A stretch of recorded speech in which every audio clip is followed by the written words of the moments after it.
Cases of COVID-19 continue to surge across the country, and hospitals are feeling that strain. ABC's Zohreen Shah tells us that this is happening as the debate over masks in schools rages on.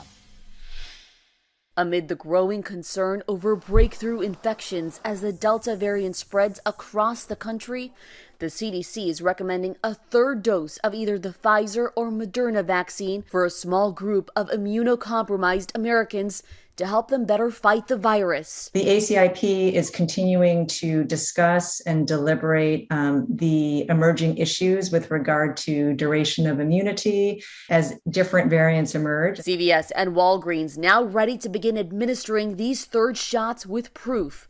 But boosters are not yet recommended for the general population. As soon as we find out that we will need to have to booster people, we're going to be ready to do it right away. The CDC's decision comes as hospitals are struggling to keep up with the growing number of patients. Louisiana seeing its highest number of hospitalizations since the beginning of the pandemic. We're in a bad place, and that's why we have to slow transmission and increase vaccinations. A similar situation in Texas. Wake up, get a clue.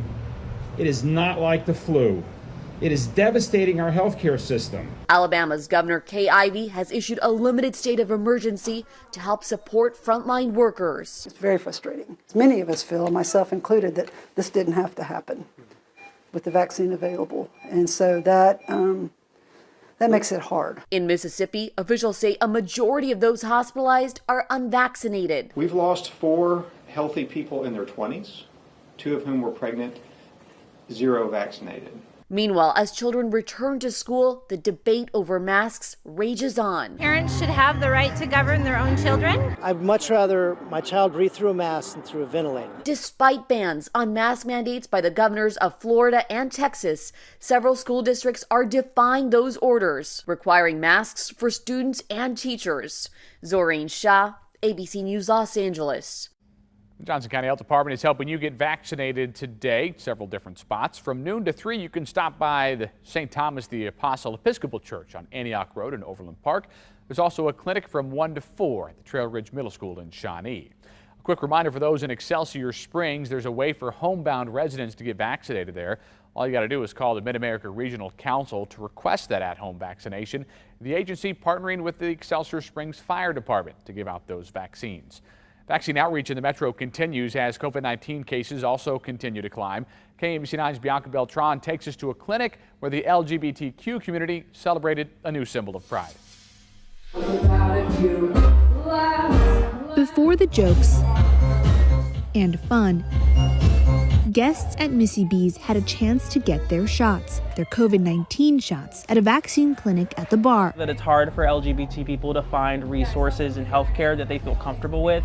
You know, at the end of the day, we still live in Missouri. It is still a very red state. There are still certain areas that we're not sure if we're comfortable or if we can talk about certain health things that specifically LGBT people go through. The marathon 12-hour show was a fundraiser for Kansas City Pride and a celebration of the new crosswalk painted outside of the bar. There was a time at one point where, you know, people were going through back doors to go to gay bars. You know, it was illegal to not only be gay, but to be caught doing any sort of, you know, queer activity at all.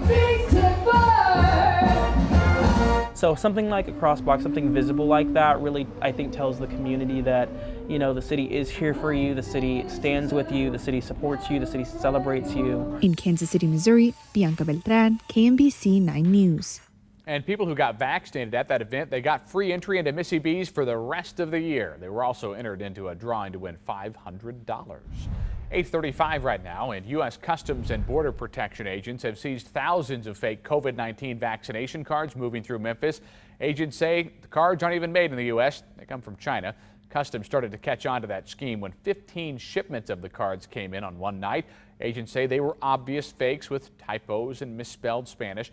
The FBI warning buying or selling counterfeit COVID-19 vaccination cards is against the law. In Kansas, anyone who goes to a gathering of 500 people or more is now asked to quarantine, regardless of where that event was. That's according to the health department's updated travel quarantine list. This previously just applied to out-of-state gatherings. Another change is that any Kansan who goes to Louisiana must quarantine for 7 days with a negative test upon their return. It's 10 days if they refuse a test. As the Delta variant spreads, sales of reusable face masks are again on the rise. They'd been declining in June and July. The Adobe Analytics Digital Economy Index shows that sales were up 40% for the first week of this month of August. At this point, almost everyone in the United States lives in a place with high or substantial transmission of COVID-19.